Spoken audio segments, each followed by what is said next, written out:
Scattered over the big bed were cute jelly beans of various colors. And chocolate coins. A fork was stuck into the shortcake peeking out of a gift box. And there were decanters with drinks of various colors lined up on a side table. But the venomous color of the drink poured into glass matched none of the decanters. Someone had probably been playing around, mixing them together. The taste aside, that was a lot of fun to do.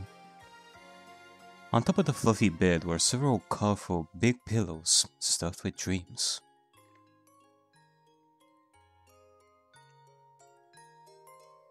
And on top of this big bed that looked like something out of a child's dream world, Baron Castell lay face down, and Lambda Delta lay face up, hugging a pillow and relaxing. Am I interrupting something here, ladies? Should I come back later until you girls finish whatever it is you're doing?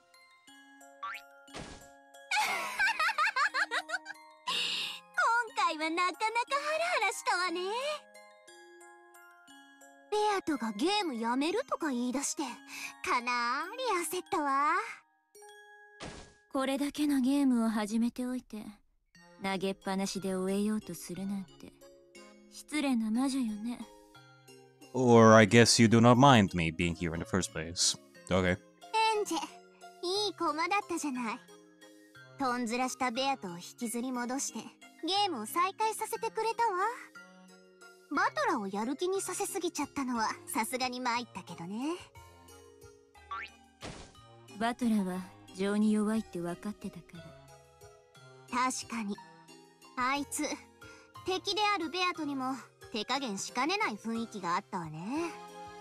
前回の流れから下手するとベアトに同情しておかしな方向にゲームを流すかもしれないって危惧してたの。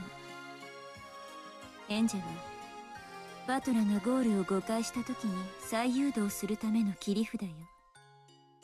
本当はもっとサポートさせてそれから切りたかったんだけどね。 いきなり切らされたわ。仕込みに随分かかった駒なのにもったいなかった。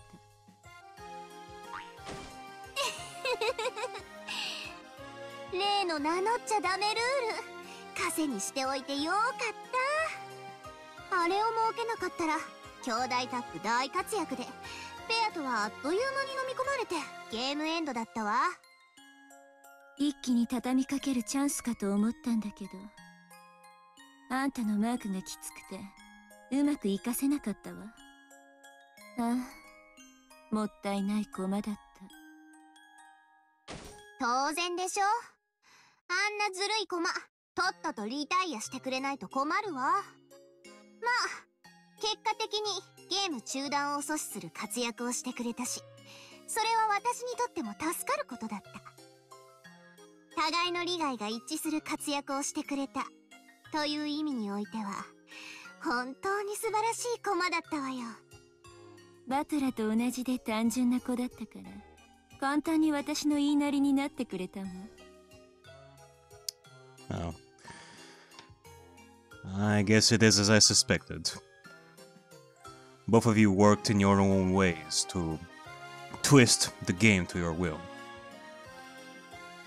It is as I said. You two are not to be underestimated. 駒にするならバカか直情型よね。ああ、本当に惜しい駒だったわ。その子も今じゃひき肉。ねえ、後で一緒にそれでハンバーグ作りましょうよ。あ、餃子の方が好きだっけ？妹味ってどんな味かしら。笑える。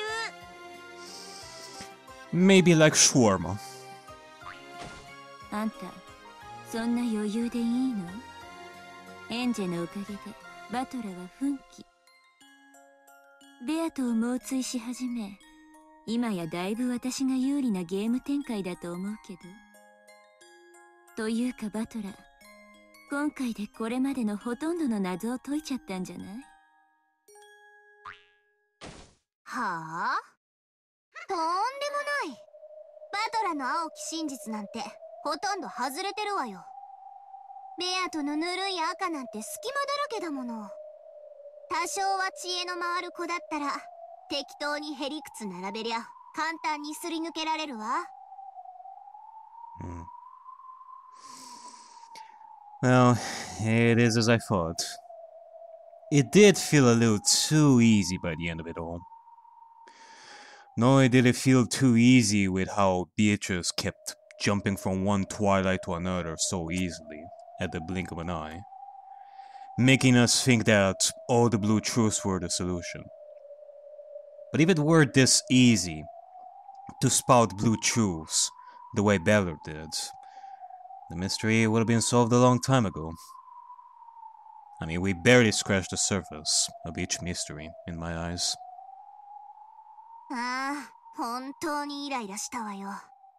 私だったら、どれもこれも徹底的に赤で切り返してるわ。あら、そうだったの？私はてっきり、あれらが正解だと思ってたわ。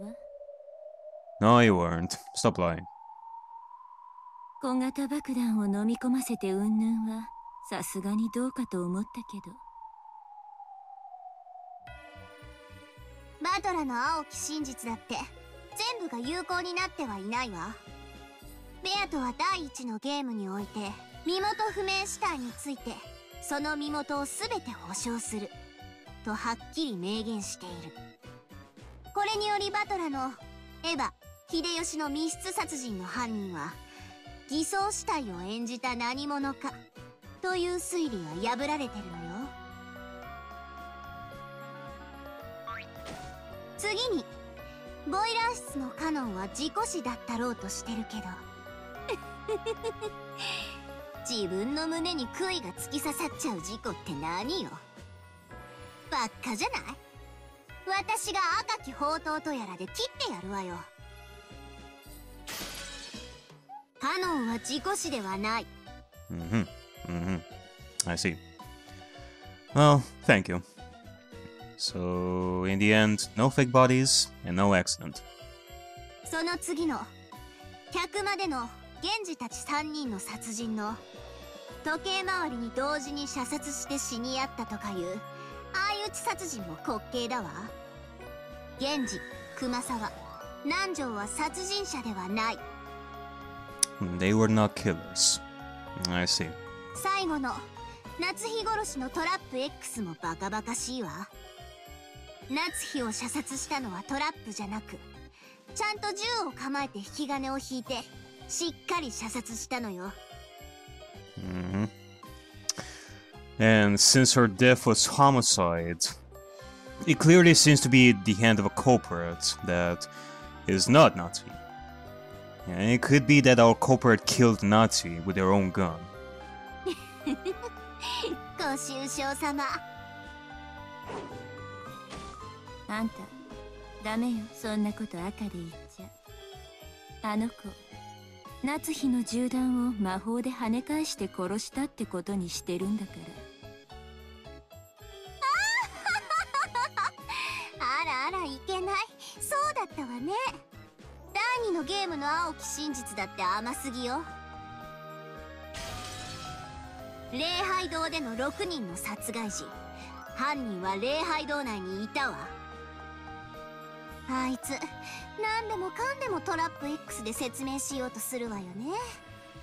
トラップ X って何よ。変なミステリー小説のお約束？使用人室で南條と熊沢が殺された事件のカノンの名前を世襲したとかいうのも滑稽だわ。カノンの名を名乗ることができるのは本人のみ。異なる人間が名乗ることはできない。夏日の部屋のローザからマスターキーを借りたという推理もダメダメ。ローザがマスターキーを管理して以降、それら全ては一度たりとも彼女の手を離れていない。夏日の部屋を開場した時にバトラに貸し出した際を除いてね。まだまだ続くけど、ざっと軽く見てもこんな感じかしら。軽くも何も、あんた第1と第2のゲームにおけるバトラの青き真実、軒並み否定しちゃったじゃない。あらあら、なんてこと。バトラがそれを聞いたらそっとしちゃうわね。Well, I guess so. In the end, it seems that Beatrice truly was holding back her red shoes and jumping from one mystery to another. Like, if it was the way Lambda is showing the red shoes here, like right now, then clearly it would have been much more of a challenge than it actually was. I mean, hey, I too went along with the ideas such as Trap X, but I definitely would not have been surprised if that were to fail. In fact, at points, I was thinking, seriously? It was that easy? ね、ベアとは全然追い詰められてなんかいないのよ。I mean, in retrospect, even though I didn't really use that idea, I mean, it is a tactic, you know? You have all these ideas, like, that can range from difficulty and all that. And, you know, you throw in the ideas that are much easier so that, hey, you can create some idea about the actual event that happened, you know? Like, it's not necessary that you throw in blue truths because you actually believe in that, but you rather throw in blue truths so that you can get red truths so that you can get more information that can create a bigger picture towards the actual idea behind what actually happened, to create the actual possibility that could have happened that would be much more difficult to form if it weren't for the information that we gathered with the red truths and all that. So yeah, it is a tactic. あの子、やっぱりなかなかの役者だわ。きっと今回のゲームでは一見追い詰められたふりをしてみせて、次のゲームあたりでバサーッと赤で一刀両断にしてバトラをびっくり仰天させる作戦でしょうよ。それできっとまた大笑いしながら言うんだわ。魔女はピンチになんかなりませんって。Oh. Not sure about the reason for this supposed tactic that Battle pulled. I mean, maybe it is how you said it. Or it could be something else I'm not aware of. In which case, I'm definitely going to keep my mind open to that.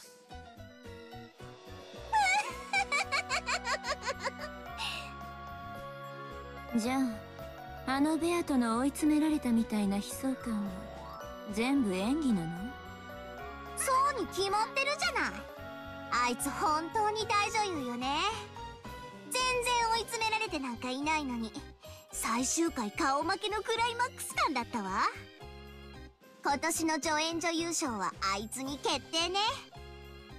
ああ、もちろん主演は私だけど、ベルンでもいいわよ。私を殺してみたいなことを言って最後に大きな謎を出したわよ。それを解かれたらベアとは今度こそおしまいの背水の陣じゃないの？やだ、ベルンまで騙されてるの？あんなの背水の陣でもなんでもない。ベアとはね、まだまだどぎつい奥の手を温存してるわ。最後の謎を出すために両腕を突き出した時、右腕だけ下ろしたの気づいてた？ああ、そういえばあれはそういう意味だったわけ。そういうわけ。あの子はまだまだ奥の手を残してる。そして何も謎は解かれちゃいない。well, not gonna pretend that I truly understand what it means, but I guess if I'm to make an assumption here, she brought her right arm down and sneakily announced a red truth that Battler did not hear. And whatever that red truth is, can also be potentially important in some way. Maybe to either continue the games or something of an extra challenge for us to solve when the time comes, that is. Because we haven't heard the red truth yet, but something tells me that it's gonna come bite us in the ass, like much later. Not sure. それをまるで全て完歩されて次回最終回みたいなテンションにしちゃうなんて。つくづくあの子は演技の天才よ。早くバトラをどん底に叩き落とすところが見てやりたいわ。あの子前回のゲームの北風と太陽作戦ですっかり味を占めちゃったんじゃない？バトラきっとまたベアトに同情してコロッと引っかかるわよ。女の涙は一粒で男を騙せるからね。実に安上がりでお得よね。バトラ、またその手に引っかかっちゃうかしら。二度と同情しないように私もバトラを焚きつけないと。当分はエンジェのひき肉で焚きつけられそうだけどね。エンジェ味のハンバーグでパワーアップ？もちろんこっちも負けないわよ。ここからバトラと拮抗するくらいに盛り返せるようベアトを徹底的にサポートするもの。負けないわよベアトは。負けたら素敵な罰ゲームがあるわよってきっちり脅してるもん。あんたの罰ゲーム本気でシャレにならないから少し加減した方がいいわよ。ベルに次に罰ゲームをできるときはこうしようって決めてるのがあるの。聞きたい聞きたい。嫌よ。もう聞いてよ。あのねベルを素敵なお城に閉じ込めてあげるの。そのお城は真っ白な純白の城壁に囲まれていて一辺は12km、高さは10mあるの。魔法とズルは禁止。とても飛び越せないわよね。14億4000万竜兵。話のうちが読めたからもういいわよ。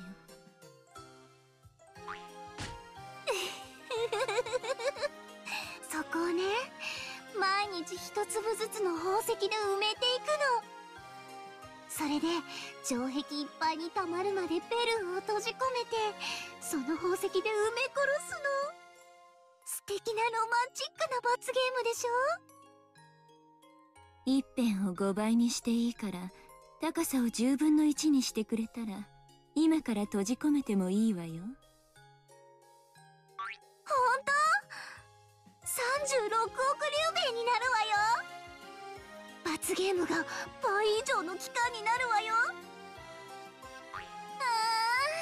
そんなにも長い間虜になってくれるのね。ベルン大好き。愛してる。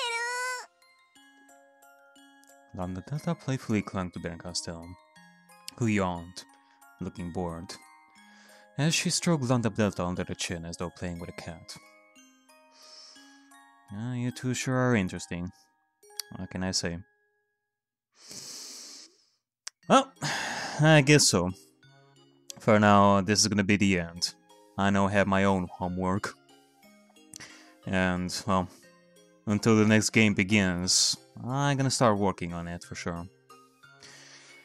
Tune in next time for Umineko no Naku Koro ni.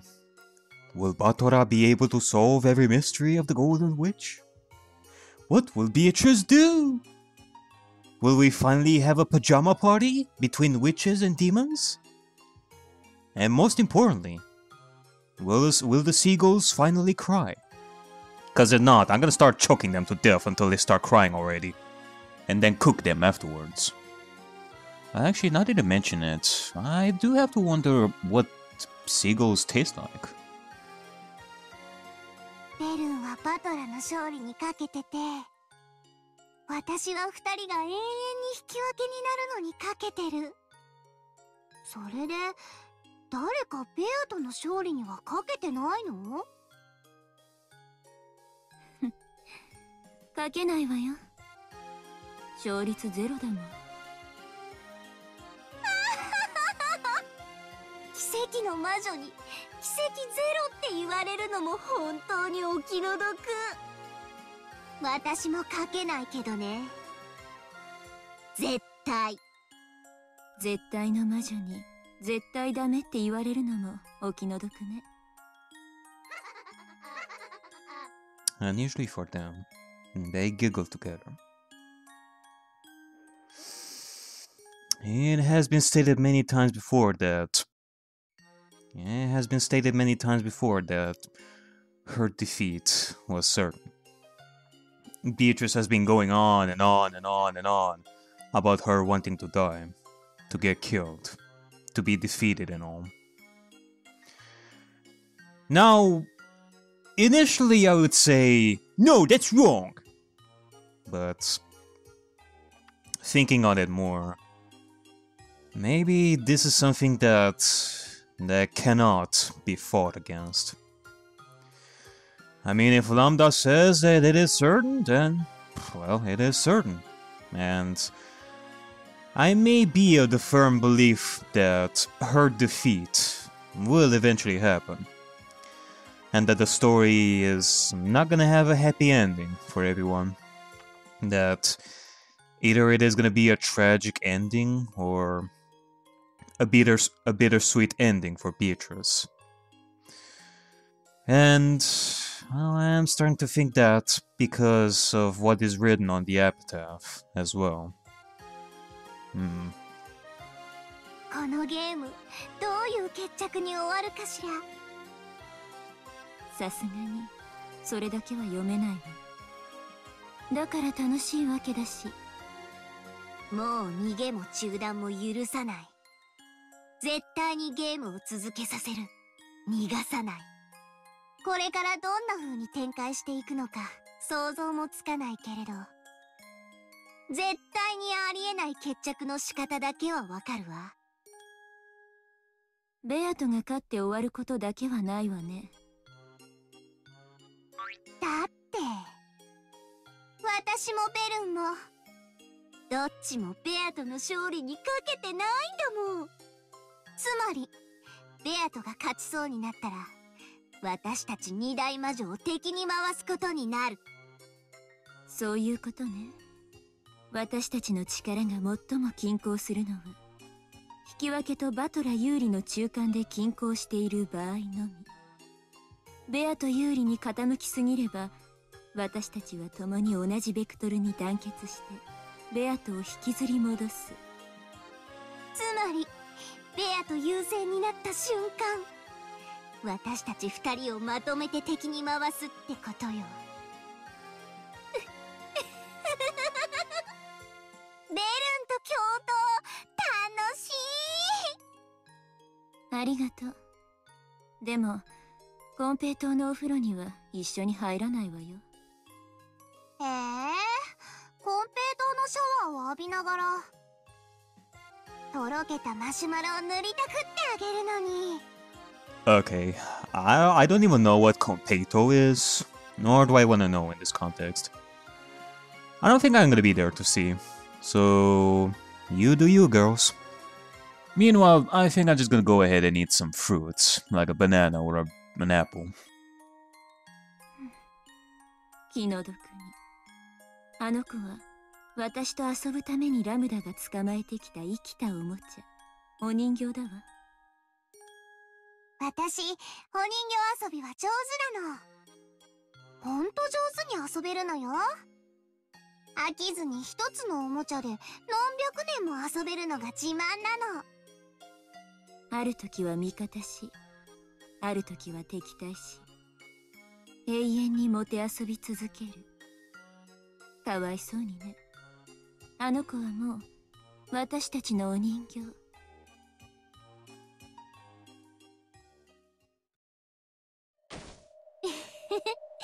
そういうことよ。あの子は私たちのお人形。私たち二人の望む末路しか用意されてない。つまり私によって永遠に引き分けが繰り返されるか、ベルンによってベアトが敗北して滅ぼされるかでしか終わらないと断言できる。ベアトが勝って終わるようなことは。奇跡の魔女として宣言するわ。なら私は絶対の魔女として宣言するわ。ベアトは絶対に勝利できない。そして奇跡は絶対に起こらない。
Well, here we are, folks, at the end of episode 4. And, well, as I said before, I do have my own homework for next time when we continue the main story. There's a lot of homework to sift through. And, well, I did mention this before. And if you don't know, then I'm definitely going to be saying it like right now. I am definitely going to be taking a bit of a break this time around for Umineko until we start episode 5 and such. There's going to be a lot of stuff for me to do in the meantime until we start episode 5, so while I am going to go through that sort of stuff, while I am going to go through the mystery like one more time, try to go from one point to another and understand things better and maybe solve a few things, I am going to be taking a break in the meantime. So, yeah, I'm going to be doing my own work. I'm going to be working on the investigation video like each day, like little by little, like bit by bit. And it'll probably take like I'm probably gonna take like a 2 to 3, maybe up to a month break for me in Umineko. And in the meantime, I'm gonna be working on the investigation video. And chances are very high that when the investigation video is gonna be done and you're gonna see it, I'm gonna be starting episode 5 like right away. Like after 2 or 3 weeks, a month, I'm gonna be finishing my investigation video, and then, well, right after that, we're gonna be starting episode 5, so, yeah, that will surely be something. Until then, I'll have a lot of stuff to do, and one of the things that I'm gonna be doing for that investigation video is something that I'm gonna be doing right now, which is going through the new tips that appeared right now, and see if I can gather some new information around here. So yeah, this is probably gonna take a while for me to sift through this. Like, I'm probably not gonna comment on each of these. I'm gonna see about like trying to find some stuff that is gonna be very, very important in my eyes. Let's see. For example, Battler. What do you have to say, Battler? The son of Rudolph and his first wife, Asuma. He went to live with his grandparents, has now returned to the Ushinomiya family after 6 years. Huh. You know, 6 years. Like, I know that Battler is like 18 right now, so in middle school, he was like 12 fucking years old at that point. Like, this is something that I haven't thought of before. Like, we keep talking about him like having like a sin that he committed like 6 years ago after leaving the family and such. And you're telling me that the sin that created this entire event that is happening here with the murder on Rokenjima happened because of our 12 fucking years old Battler here, who was a well, no doubt he more than likely was a bit of a naughty boy at that point. Like, he was 12 years old. I mean, case in point, that English thing that he's so embarrassed about. I mean, you're telling me that the sin is committed by a 12 years old. It's like, this isn't the first time. We seen with Angie at 6 years old. Like, she's punishing herself for what happened because of her leaving Maria Saucier, because of her being exiled by Maria, because Maria was so angry at Angie for what she was saying about Maria Saucier and such at 6 years old. And, okay, I know that I sound a little bit dismissive when it comes to that. I mean, yeah. Like, since I am talking from a third-person perspective, I don't want Angie or Battler to think that it is their fault for being a bunch of children who didn't know any better and such, but from their perspective, I guess it will be pretty understandable for them to feel sorry for what they did years ago, even though they were freaking kids and such, so it is definitely interesting. I don't know. It is weird how things from our past, not even like when we were a bunch of teenagers, but when we were kids and such, at 12 years old or 6 years old, we committed such sins that would bite us in the ass so hard that it would kill our family. Man, imagine if I myself did a gruesome sin, like at 6 years old, because I didn't know any better, because I was barely forming my mind. And it is because of that my family would be killed because of it. Ugh. I don't even want to think of it. I probably committed like a lot of sin in that sense when I was like 8, 7, or 6 years old because I didn't know any better. And it's probably gonna bite me in the ass like sooner or later. In fact, it's probably biting me like right now. Who knows? Okay, but yeah, I guess so. Let me just execute here for a second. Missing. Bound for hell in the witch's embrace. But to the witch, that hell is golden land.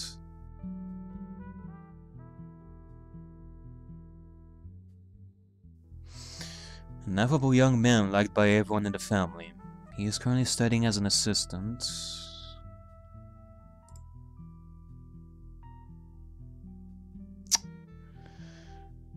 Yeah, it seems reasonable to think that he was shot with a gun or something. You know, I have been thinking about this, because I was talking about this during the investigation at the mansion and all that, about how a gunfight, well, not necessarily a gunfight, but more rather some deaths that would result from like gunshots and all that. Like, you see this? That is clearly a gunshot. Like you can see the hole right through it. But if you are to look at, say, like Natsuki over here, it is different. Like, her head was half destroyed. But you would think that a gun would also be able to do that, because guns do have the power to do that. So, in both cases, you would say that George and Natsuki were killed with a gun, but one has a clear hole in it and the other, like, half her head is destroyed. You would think that it would be the same case in George's case, because this looks a lot more clean, whereas in this, it's a lot more gruesome. Like, it makes you think that she was shot with a gun and then just pulverize her head with something blunt. But if that was the case, if it was done for the sake of hiding the gunshot initially by blowing her fucking head off like that, you would think that George's situation would be the same, that a culprit would do the same, but it is definitely weird. Corpse discovered in her own room on the second floor of the mansion. Her head was destroyed. Destroyed herself with her own stripe with George's counterattacking type. Oops. No, I don't want that. Not yet. I wanna see about some stuff. It is thought that she will eventually inherit the headship of the Shuramiya family, whether her husband will.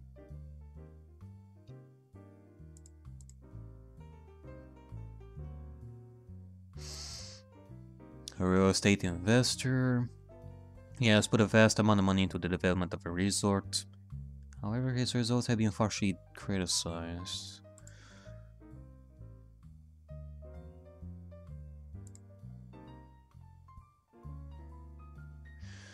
Amassed a vast fortune, but has never made any announcement about his inheritance, which worries his children.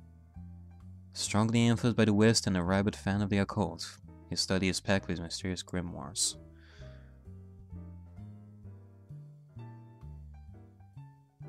Here's Muto think that he was burned after he was murdered.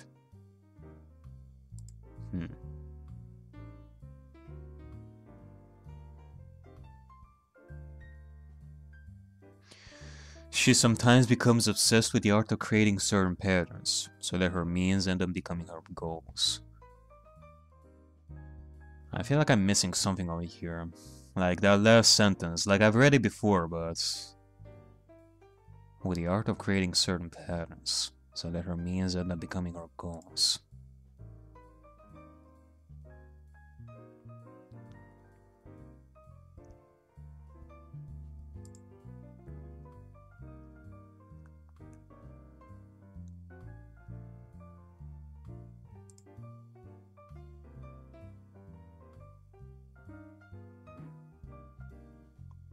Okay.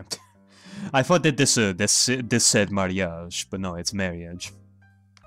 I don't know why Eva would actually took his wife's name upon their mariage socier. I don't know why Eva would be a part of mariage socier. I mean, I could see Eva Triss being the case, but I mean, would there be a connection between Eva and Maria and Beatrice? I don't really see it.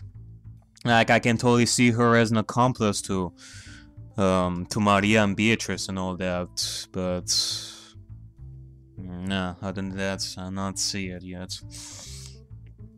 He started his business.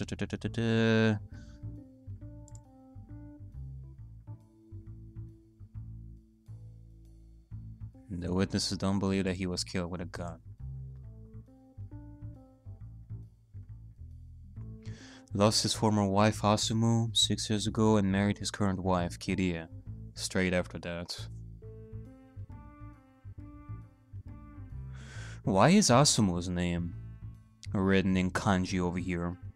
I mean, I guess it's because she doesn't have like her profile here, and it's written here for the sake of us knowing what her kanji is, because the names here, Shiromiya Rudolph, is written in kanji as well, so that we know. Like, I was thinking that her name being written in kanji here would be a clue, since Kirie's name, for example, over here is not written in kanji, but no, I guess it's for the sake of showing it. They have been business partners for a considerable length of time, unless there is some clue over here. maybe I should go back to discovering like the meanings of kanji and hiragana and katakana, like in the epitaph. I won't be surprised.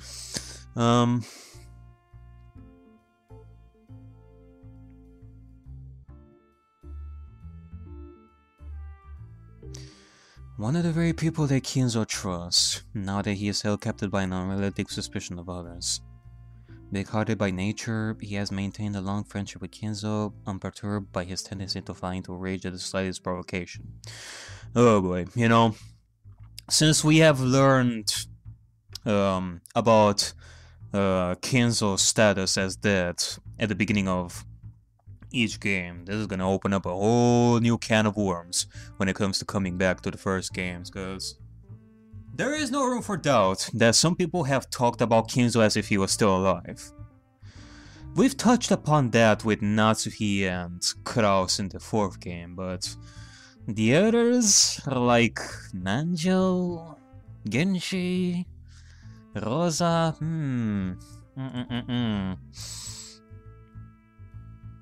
I mean, you know, and this is something that I've recently been thinking about, but you know my recent theory about the red truth, about the name and personality thing? It can also be a disadvantage to me, because I came up with a red theory, like red web theory, for the sake of, you know, determining some suspicious people, like for example Shannon, or those who have like multiple names and personalities that could die, and yet their persons would still be alive. But that can also apply to Kinzo as well. If I were to apply my red web theory to Kinzo's death, I could say that, just because Kinzo actually died, that doesn't necessarily mean that the person that holds the name Kinzo is actually still like dead. It could be that Kinzo is still alive but under a different name. That can actually bite me in the ass, because if I were to go with that kind of theory, then I am back to square one. I have learned absolutely nothing about Kinzo's status as dead or alive. So I've actually been thinking about it, and for now, you know, I still have my theory about Shannon and all that. Like, if I were to apply that to Kinzo as well, that would surely complicate things, and I need some anchor for this. So, for now, until this is discussed, like, even further later down the road, until some evidence comes in the form of red truth or something like that, I'm gonna declare the person, like, Kinzo, the person that holds the name Kinzo, I'm gonna declare him as dead, and that is gonna be the end of it. I'm gonna think of him as completely dead from the beginning of each game, and I'm not gonna complicate things for now. And his financial situation is far from favorable. Oh, Rosa.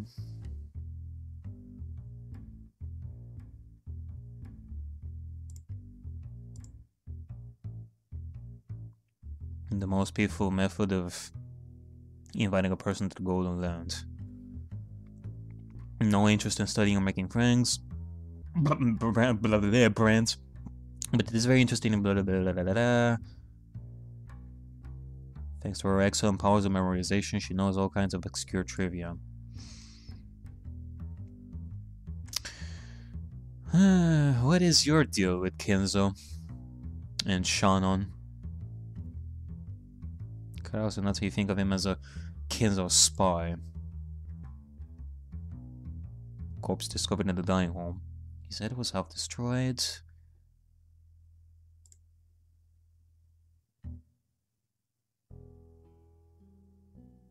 Okay, I probably should be more careful here. Let me see. Furthermore, Shannon is nothing more than a pseudonym that she uses when on duty. Not her real name.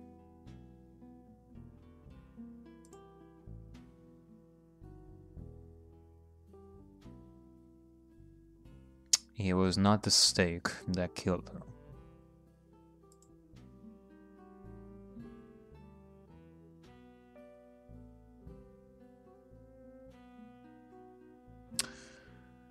There are several other servants with the On character in their pseudonyms. He and Shannon just happen to be the ones on duty that day. I wonder if that has like some form of significance beyond what we already know.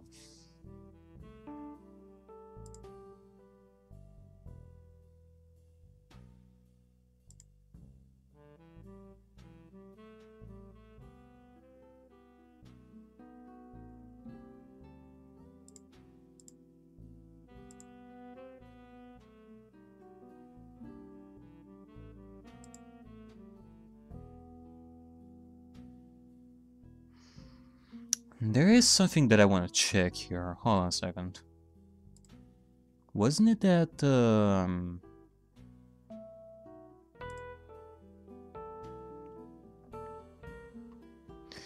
even if you fire bullets at me, they will merely bounce back as though by a mirror and strike you down. Mirror. However, there is one single way to kill me. You grasp this metal in the palm of your hand. I doubt a mediocre fool like you could ever do it, of course. Hehehe. Wasn't it? Hold on a second.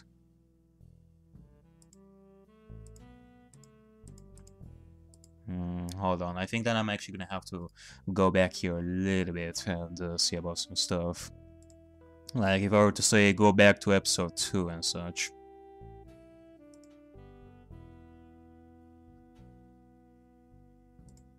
No?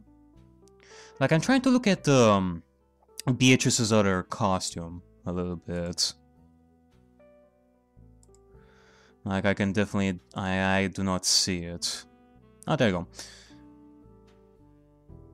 Yeah... Like, she has the Ushiromiya one-winged eagle on her leg. On her right leg, that is. So...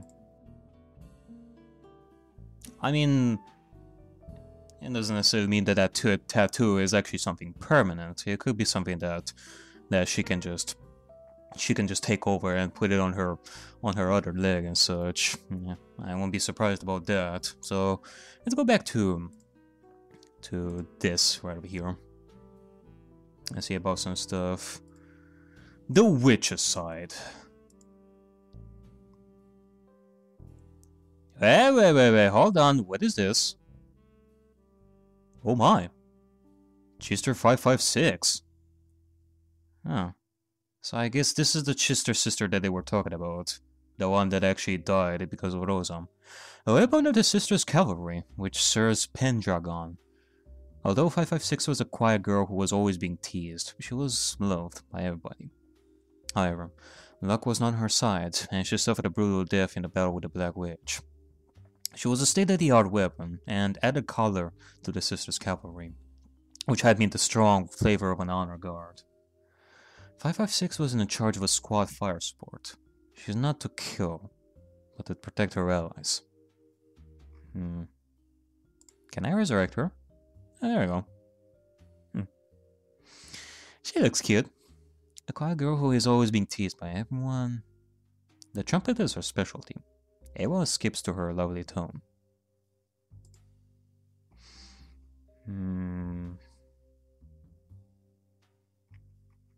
Okay, well, this is nice. No doubt I'm gonna be able to see her at some point in the future, I'm sure. I mean, death, it's just like in Dragon Ball. Like, numbers, like, power levels are obsolete, just like death in this game. The witch's certainty who has lived her objective is an eternal draw, but supports better when he looks like endless is merely infinite idle repetition. Certainty, on the other hand, indicates a far stronger absolute force of will. I cannot even execute her.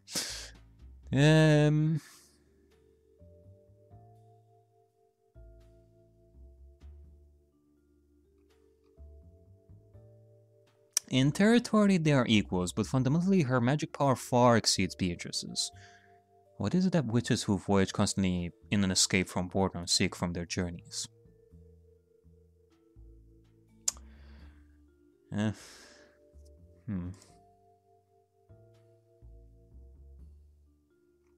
Like, Kinzo and Beatrice definitely have like different descriptions based on which side they were talking about, human side or witch side. On the witch's side, she is known for being essentially cruel. Even among witches, she loves bullying the weak and is capable of using trial and error in the seat to find her.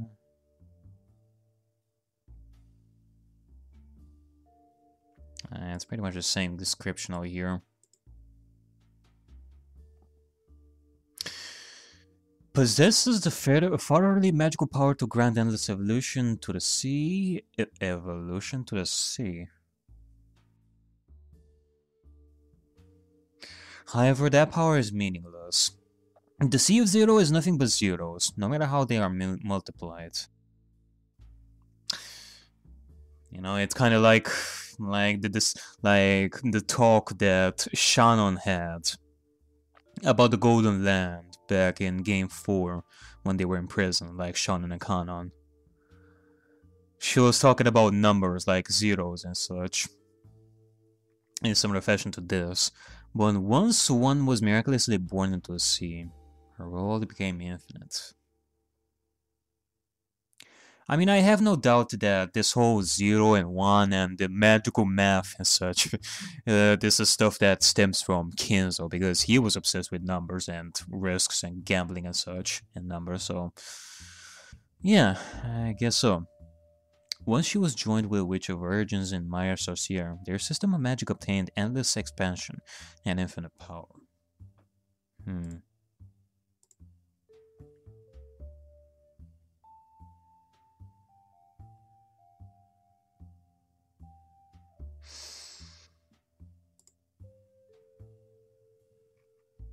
Possesses the motherly magic power to give birth to one from the Sea of Zero.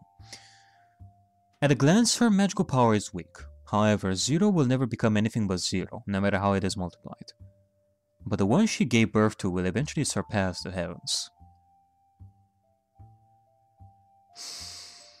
You know, it kind of makes me think of math a little bit.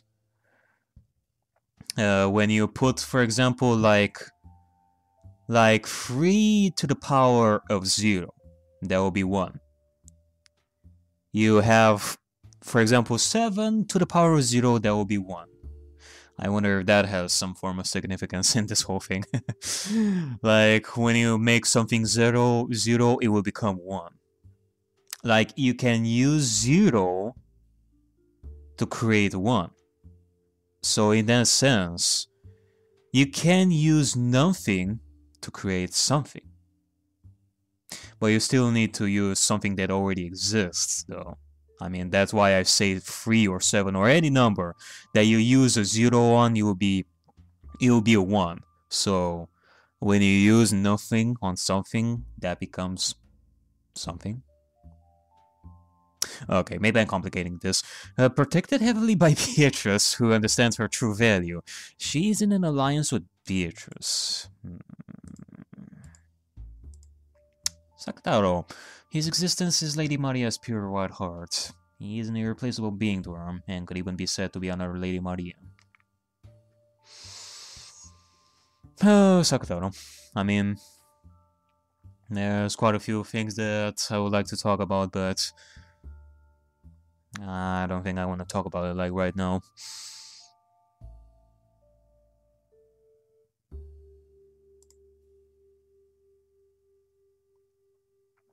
Okay, let me pay attention to this a little bit, to Virgilia's. Made proper use of the endless magic and dedicated her life to the happiness and smiles of people.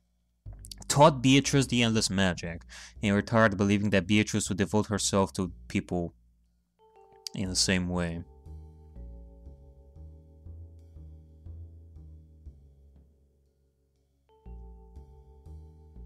She was also the consulting mage of Beatrice's old home.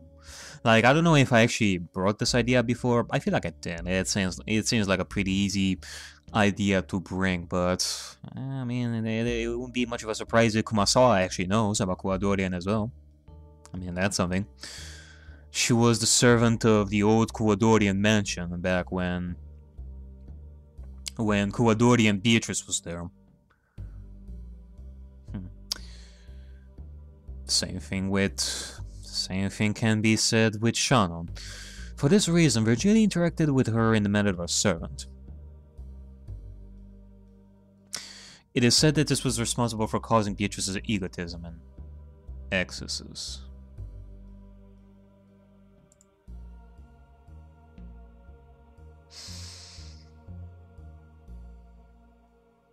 Like, you know, I made the connection between Uronoe and Genji, and since Uronoe is serving Shannon, would that mean that... I mean, I can definitely make a connection there between Shannon and Genji, which would imply that Genji is also someone who helped Shannon in the murder of everyone, and more than likely would know a lot more about Shannon as well. Like, he would know the reason why this is all is happening in the first place. She possesses enormous magical power, but as he always shows difference to his master, his power level is unknown quantity. Can I execute him? Nah, I definitely cannot. I don't think I can execute them. Grants the power of teleportation as the mage requests it. She uses this wonderful power only for pranks. Her favorite trick is hiding keys and bags on busy mornings. However, this power of hers is an alternate weapon that risks delivering the lethal blow to a locked room mystery. Her Queen Bee-like strikes will probably penetrate all famous detectives and make them surrender. Not on my watch, but you know, I also made a connection to Nanjo because of her description in one of the descriptions of Goetia. Of her sometimes acting like a doctor over here. And I was thinking, I probably said this before, but like if Maria sees like Kumasawa as Virgilia and Genji as Onoe, does she truly see Nanjo as Gap? I mean, that's totally something. Like, if you were to think about it, Maria looks at Kumasawa and Genji in a way that makes them feel not only powerful, but much, much younger in that sense.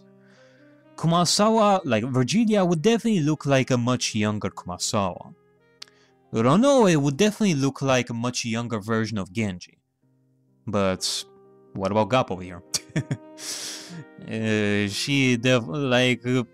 Would Maria definitely make a connection like with Nanjo over here?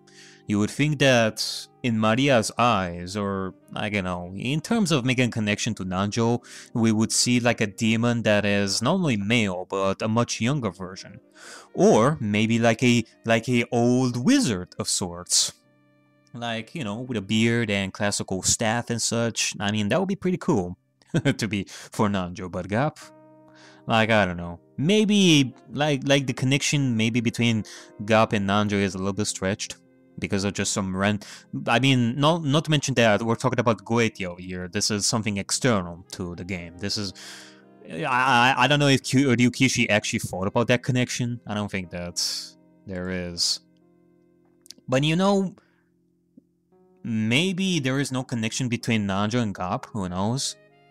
But is there like any connection to real life people? Like, we're talking about Sister Sisters, for example. Like, where do their designs come from?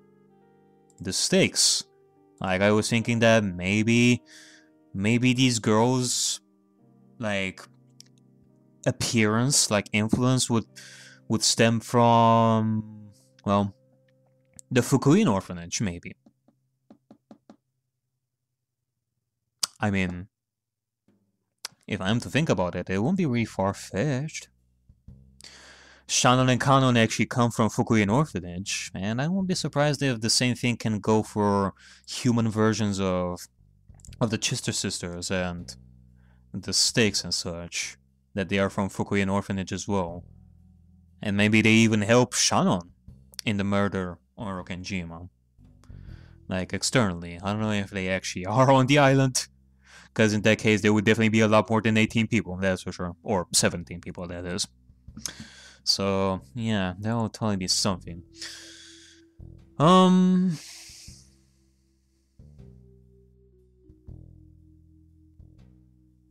Angie's side.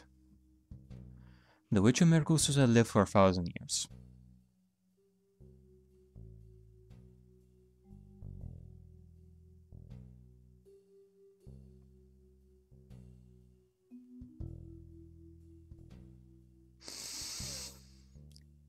I am actually pretty interested in what happened with Lambda and Ben Castell before, because they definitely seem to have some history. Like, I wouldn't be surprised if this is something that will totally be explained in Higurashi. I wouldn't be surprised.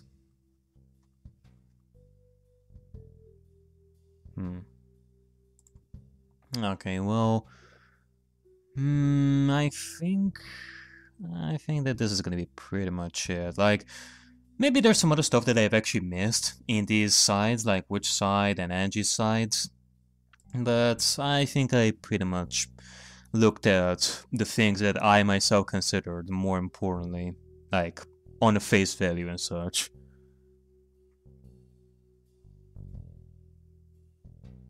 Queen of Suspicion.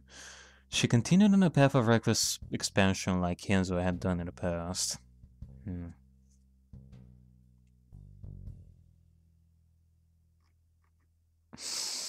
Okay, well, I think that is going to be pretty much it for right now. Yeah, I think that is going to be pretty much it for right now. I went through the tips. Actually, hold on a second. I actually forgot. It's not just characters, but we also have like tips over here. Let me see about this before we end it. Maria Associé. A witches' alliance formed by Lady Maria and Lady Beatrice. Okay, well, this is interesting, and I guess we're gonna end the part on this. We shall see. The two then created a groundbreaking new system magic, thereby granting Beatrice, whose magical power had begun to decline, immense new magical power. You probably said it was through the malformation of this alliance that Beatrice gained the endless power in the truest sense. Article 1 requires members to accept each other as witches and respect each other's magic. Respect each other's magic. At one point, young Angie was invited into the lands, but she was later excommunicated.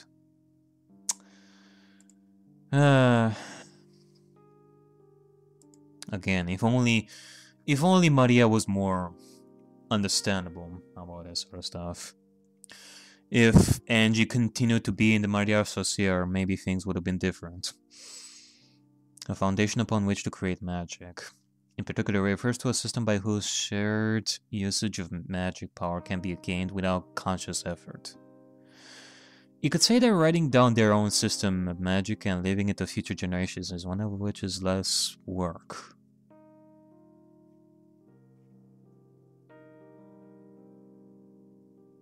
Okay, well, this is something. Hold on. However, systems of terrific magical power are correspondingly difficult to comprehend, and shared usage of them is troublesome. As a result, no one will appear to bear the burden? If a system's magical power is simple, there will likely be no difficulties sharing it. But as a result, the system will be reduced to having no greater effect than a simple good luck charm, and will ultimately be forgotten. Leaving a system of magic for later generations while simultaneously maintaining that balance is the true joy of witchcraft. There's probably like meanings to this that I don't see yet, but I guess at face value I can see at least one thing. Black magic that stems from like throwing your anger and sadness at a young generation would create chaos for much later, and this anger and sadness would perpetuate forever.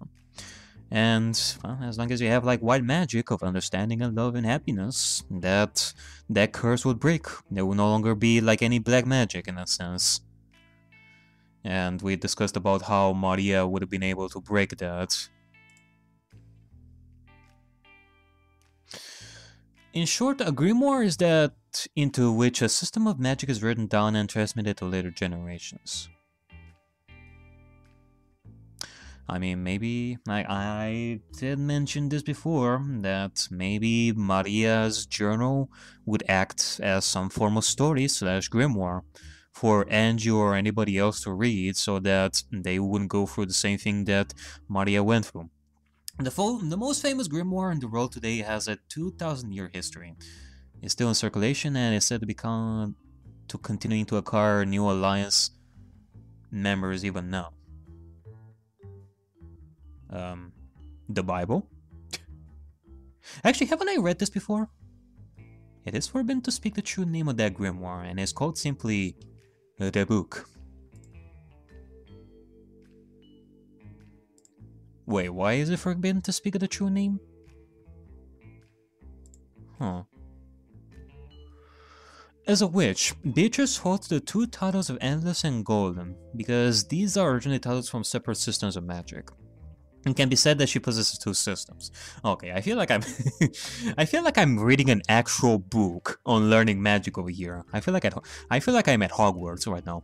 The Endless Witch has its foundation in endless creation, and it's the root of her unmatched endless magical power. The Golden Witch has its foundation in magic realization, and her magical power to make the precious metals of fantasy manifest in reality gives the miracle of manifestation to all fainter forms of magic. Endless realization. She should now be called neither the Endless nor the Golden Witch, but by a title that is a fusion of the two. Endless Golden Witch. The definition of a witch is vague, but the most accepted theory is that one is a witch at a point when they gain a power surpassing humans and are able to use it freely. And the world, or possibly fragment, in which they can be freely used is called their territory. Most witches cannot leave their territory, but those who are capable of transcending its boundary at will and wandering for their fragments are called voyagers. In the story, Ben Costello and Lambda Delta fall under this type. I wonder if, for example, if I were to go to the story of Higurashi after this, will I be able to see Beatrice at that point? In which case, she would be considered a voyager in that sense. All the different fates and circumstances are called fragments, and witches who are able to cross the ocean of endless fragments are called voyagers. Fragments. There's also another name for a high order witch, and witches who are unable to leave their territories can also compare with their power. Oof. However, perhaps because they do not have specific territories, their personal values are unstable, and it is easy for their souls to become faint. As a result, it is not rare for voyagers to disappear like scraps of seaweed in the ocean of fragments. Yeah, I mean, for example, if I were to think that Bernkastel and Lambda Delta have like some more significance, or we would know their history in Higurashi or something like that, and they are here, then, yeah. Like, maybe... I don't know, I guess I will see this at some point in the future. Oh, wait, hold on. Their voyage has no endpoint, and perhaps you could even say that it is a journey to escape an endpoint. To escape boredom, witches of a high order and voyagers are called creators. Oh. Creators are sacred beings who can create one out of the sea of nothingness. They can give birth to one from zero, give birth to the endless, and then return it to zero again in the flesh. They are freed from all restrictions, and the voyagers sometimes even call them gods. In that sense, perhaps the Witch of Origins, Maria, who is promised to become a creator, may be called the Chosen One. Oh boy. You know, I can totally see this. Like, by the end of it all, like, Bernkastel and Lambda Delta are gonna be doing some really, really nasty stuff. And then it is gonna be Maria that is gonna be able to save the day because, well, she is gonna be considered the creator. She's gonna be able to beat both Bernkastel and Lambda Delta. I mean, that would totally be something. Like, the whole world is gonna be destroyed because of this. Voyagers fear that the end of their own journey is to become a creator. As to why they would be frightened or of evolving into a higher order being, none can understand except they themselves. You know, I guess I can attribute this. Like, I was thinking about this from a meta perspective, like a level higher, when it comes to Bernkastel and Lambda Delta. Like, I actually... Okay. This was actually an idea that I threw out there, like in Discord and such, like a crazy idea that maybe Lambda Delta and Bernkastel are like children who are listening on a story of sorts, and they partake in the story. It's as if we're talking about a bed night story, where the father of the two girls, like Lambda Delta and Bernkastel, are listening in on the story, and the father is actually including Lambda Delta and Bernkastel in the story as well, with them having like much higher powers, and Lambda Delta and Bernkastel are asking father to create the story to their own will. And thus, they're just doing whatever the fuck they want. They are voyagers in that sense. Huh. Well, I guess in that case, maybe here the creator would be considered Ryukishi in that case. Does Ryukishi have like a family? Like, is he a father of two, like, of two girls? I mean, I wouldn't be surprised at that, actually. But, okay, you know what? I think that's gonna be pretty much it for right now. I think we've covered most of this.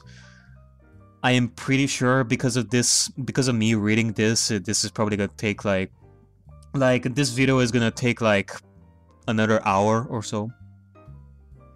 And because of that, this video is gonna take quite a lot to go through and all that. But yep, as I said before, I'm gonna be taking a bit of a break. Now, of course, I'm gonna be doing. Like, I'm gonna see about doing it. God damn it! Fucking hell, opening. Like I'm gonna be doing like a new game. It's not like I'm gonna be doing absolutely nothing in the meantime. Like I'm gonna be working on on a game, like a much shorter and more simple game, while I'm taking a break and doing my investigation video and all that. And starting now, in like 2 or 3 weeks, maybe a month, we're gonna be starting episode 5, and I'm gonna be showing you the investigation video of what I've done until that point. So yeah, I would like to thank you guys very, very much for watching this series up until this point. Whether you sticked with me ever since like game 1, or you are new to this channel, in which case, hello there. I hope you're gonna enjoy your stay, but I would like to thank you very much for sticking with me up until this point. It is a long journey. It has been a long journey, and we still have halfway to go. It was really quite something, but yep, I guess so. For right now, this is gonna be the end, folks. So, take care, everyone. I'll be wishing you to stay safe and to be healthy and to be happy and all that. So, yep, until next time, I'll see you guys then.